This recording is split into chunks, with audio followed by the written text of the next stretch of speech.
అందరికీ నమస్కారం. నేను మీ కిరా కార్పీని. నిన్న అంబటి రాంబాబు ఉద్యమకారుడు, నిరసనకారుడు, సంఘ సంస్కర్త, నిత్యం ప్రజల్లో ఉండేవాడు, ప్రజలు మేలు కోరుకునేవాడు, ప్రజల సమస్యలపై నిరంతరం పోరాటం చేసేటువంటి తెల్లగడ్డం వ్యక్తి, కూలింగ్ అద్దాలు పెట్టుకొని ఉంటాడు. ఆయన గురించి నేను ప్రత్యేకంగా చెప్పక్కర్లేదు. ఆయన గుంటూరు జిల్లాలోని కలెక్టరేట్ దగ్గర నిన్న 4వ తారీఖు అంటే 1 year ఫినిష్ అయింది అధికారంలోకి వచ్చి కూటమి. ఆ సందర్భంగా ప్రజల్ని మీరు వెనుపోటు పొడిచారు అనే నేపథ్యంలో వెనుపోటు దినోత్సవం అని ర్యాలీ చేస్తూ ఉన్నాడు. అది మన ఇల్లు కాదు కదా, మన ఇంటి ముందు కాదు కదా, మన ఊరు కాదు కదా. ఈ మధ్యన ఒక 20 ఎకరాల పొలం కొన్నాడు ప్రజల డబ్బులతో. ప్రజల డబ్బుల్ని లూటీ చేసి దందా చేసి 20 ఎకరాల పొలం కొన్నాడు. ఆ పొలం కాదు కదా మన ఇష్టం వచ్చినట్టు అరవడానికి, మనం ఇష్టం వచ్చినట్టు కేకలు వేయడానికి, మనం ఇష్టం వచ్చినట్టు దుమ్మెత్తిపోయడానికి ఒప్పుకోరు కదా. వెంటనే పోలీసులు వచ్చారు, మర్యాద ఎక్కడి నుంచి వెళ్ళని అన్నాడు. అంటే మనోడికి ఇది అదురుగా చూసుకున్నాడు. పోలీసులు ఎదురుపడితే, పోలీసుల ముందు మనం అరిస్తే, పోలీసులు బెదిరిస్తే, పోలీసుల మీద గౌ కేకలు పెడితే, ఇది ప్రజలు చూస్తూ ఉంటే అరే అంబటి రాంబాబు గారు ప్రజల మనిషి, ఆయన వాదిస్తున్నాడు, పోలీసులు అనవసరంగా ఆయన్ని తోసేస్తున్నారు, నిర్బంధిస్తున్నారు అనేటట్లు క్రియేట్ చేస్తే మనకు కూడా సింపతి వస్తుంది అని జగన్మోహన్ రెడ్డి ఎలాగో బాబాయిని చంపేస్తే సింపతి ఎలా వస్తుందో అలవాటు పడిన వ్యక్తి కదా, అదే క్రియేట్ చేద్దాం అనుకున్నాడు. కానీ జనాలకు అక్కడ ఏం జరుగుతుంది అనేది అందరి దగ్గర మొబైల్ ఉన్నాయి, అందరి దగ్గర కూడా యూట్యూబ్ ఛానల్స్ ఉన్నాయి, సోషల్ మీడియా ఉంది. అందరూ కూడా అక్కడ చూస్తున్నాగా పోలీస్ ఆఫీసర్ మీద కేకలు పెడుతున్నాడు. మామూలు కేకలు కాదవి. ఆయన మర్యాదగా ఉండు అంటే మనోడు అంబటి రాంబాబు గారు కూడా మర్యాద ఉండదు. మర్యాద పోలీస్ ఆఫీసర్ గారికి తెలియదు ఏంటంటే అంబటి రాంబాబు గారికి మొదటి నుంచి మర్యాద లేదు, ఆయనకి ఎప్పుడు మర్యాద ఉండదు. వైఎస్ఆర్సీపీలో నెంబర్ 1 పర్సన్ ఎవరైనా ఉన్నారంటే, అస్సలు మర్యాద లేని మనిషి ఎవరైనా ఉన్నారంటే అది అంబటి రాంబాబే. పోలీస్ ఆఫీసర్ ఏమో నీకు మర్యాద ఉండదు అంటున్నాడు. మొదటి నుంచి ఆయనకి మర్యాద లేదు, ఆయనకి మర్యాద ఉండదు. ప్రత్యేకంగా ఆయనకు మర్యాద లేదని గుర్తించాల్సిన అవసరం లేదు. ఆ తర్వాత అంబటి రాంబాబు పోలీస్ ఆఫీసర్ ఇద్దరు వాదించుకుంటున్నారు. ఏమనంటే నువ్వేం చేస్తావు. పోలీస్ ఆఫీసర్ గారికి తెలియదు ఏంటంటే అంబటి రాంబాబు గారు ఏం చేస్తారో ప్రపంచం మొత్తానికి తెలుసు. 3 కెమెరాలు పెట్టి వీడియోలు చేస్తూ ఉంటాడు, ప్రపంచంలోని పెద్ద పెద్ద కేసులు వాదిస్తూ ఉంటాడు, గంట అరగంట అని చెప్పి సంచు సుకన్యాల చేత మసాజ్ చేయించుకుంటూ ఉంటాడు.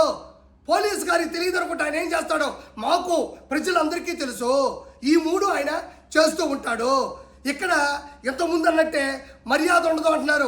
ఆయనకు మర్యాద లేదు అన్న విషయం బయట చెప్తే మనం నమ్మక్కర్లా. ఆయన సొంతలుడే ఎలక్షన్స్ టైంలో బయటకు వచ్చి మా మామ ఒక దొంగ డకాయిట్టు, మా మామని నమ్మొద్దు, మా మామ చెయ్యని ఆకృత్యాలు లేవు, దయచేసి అతనికి ఓటేయద్దు, ఓడించండి అని చెప్పి చేతులు పట్టుకొని చేతులు పైకెత్తు మొక్కాడు. ఇప్పుడు అర్థమైంది కదా ఆయనకి మర్యాద లేదు. ఇంకొకటి ఏంటంటే ఇతని గురించి ప్రత్యేకంగా చెప్పక్కర్లేదు. అసెంబ్లీ సాక్షిగా ఆడపడుచుని అవమానించినటువంటి వ్యక్తి. అదేవిధంగా పోలవరం సంబంధించినటువంటి అంటే ఇరిగేషన్ మినిస్టర్గా పనిచేస్తున్నప్పుడు కూడా ఒక ప్రెస్ వాళ్ళు అడిగినప్పుడు సార్ పోలవరం ఎంతవరకు వచ్చింది అంటే పోలవరం ఎవరికి అర్థం కాదు, ఎందుకంటే నాకు అర్థం కాలేదు కాబట్టి అని జోకులు వేసినటువంటి వ్యక్తి. నిజంగా అతనికి ఏ పరిస్థితి మీద ఎలాంటి ప్రణాళికల మీద పూర్తి అవగాహన లేనటువంటి పొలిటికల్ జోకర్ ఎవరైనా ఉన్నారు అంటే అది అంబటి రాంబాబు.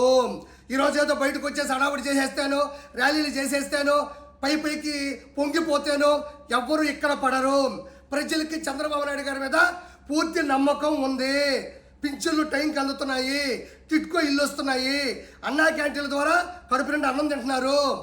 అదేవిధంగా అన్నదాత సుఖీభావ కావచ్చు, తల్లికి వందనం కావచ్చు, అదేవిధంగా ఫ్రీ బస్సు కూడా అతి కొద్ది రోజుల్లోనే ప్రజలకు అందుబాటులోకి రాబోతా ఉంది. ప్రతి ఒక్కడు కూడా చంద్రబాబు నాయుడు గారు ఆచితూచి అడుగేస్తూ 14 లక్షల కోట్ల రూపాయలకు వడ్డీలు కడుతూ ప్రతి విషయం మీద సరైన స్పందనతో ప్రజలకి అందుబాటులో ఉంటున్నారు. కాబట్టి అంబటి రాంబాబు వచ్చి మాట్లాడినంత మాత్రాన ఏ ఇబ్బంది ఉండదు. ఇంకోటి అంబటి రాంబాబు అనేవాడు బెస్ట్ ఫ్రెండ్, స్నేహానికి నిలువెత్తు నిదర్శనం. ఈరోజు వల్లభనేని వంశీ లోపలికి వెళ్ళాడు, కొడాలని లోపలికి వెళ్ళాడు. అక్కడ వాళ్ళకి ఒంటరిగా ఉన్నారు, దోమలు కొడుతున్నాయి. ఏ ఒక్కరూ కూడా వాళ్ళు చూడాలనుకుంటున్నారు కానీ వాళ్ళ దగ్గరికి వెళ్ళాలనుకోవట్లేదు. కానీ అంబటి రాంబాబు అలా కాదు. పోలీసుల మీద తిరగబడితే, ఎగబడితే, అరిస్తే, దూషిస్తే లోపలేస్తారు నన్ను, వాళ్ళిద్దరితో స్నేహంగా నేను ఉండొచ్చు, వాళ్ళకి నేను తోడుగా ఉండొచ్చు అనుకోవడం, ఈ ప్రపంచంలో అంబటి రాంబాబు మాత్రమే ఆ స్నేహానికి విలువ తెలుసు. కాబట్టి అంబటి రాంబాబు అనేవాడు ఒక పొలిటికల్ జోకర్, ఒక పొలిటికల్ బ్రోకర్. అంబటి రాంబాబుని ఎవరో కూడా పూర్తిగా అవగాహన చేసుకోరు, ఎందుకంటే ఆయనకు అవగాహన ఏ విషయం మీద ఉండదు కాబట్టి. Thank you so much.